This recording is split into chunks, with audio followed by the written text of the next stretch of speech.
ہاں یہ بھی سوال بہت اچھا، اسی نے لوگوں کو حلالے میں پھنسایا کہ بیوقوف لوگ ایک ہی بار کہہ دیتے ہیں، اور مولوی حضرات دین کا خیال کیے بغیر کہ جب واضح حدیث پاک ہے کہ اللہ کے رسول علیہ السلام کے زمانے میں، حضرت ابوبکر رضی اللہ عنہ کے زمانے میں، حضرت عمر رضی اللہ عنہ کے شروع زمانے میں 3 طلاقیں ایک وقت میں دی تھیں، وہ ایک شمار ہوتی تھی۔ آپ 1000 مرتبہ کہہ دیں ایک ہی نہیں جاتی،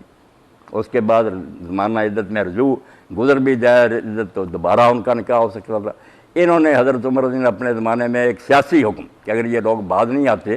شریعت کے مطابق طلاق نہیں دیتے تو میری رائے یہ ہے کہ پھر انہیں سزا کے طور پر یہ کہوں اگر تم نے صحیح طریقے سے طلاق نہیں دی جاؤ پھر تینوں ہی ہوگی۔ یہ ڈراوا تھا کہ یہ بعد آ جائیں، اور ساتھ ہی کہا اگر کیا حلالہ تو سنسار کر دوں گا۔ اب آدھا فتویٰ ان کا لے لیا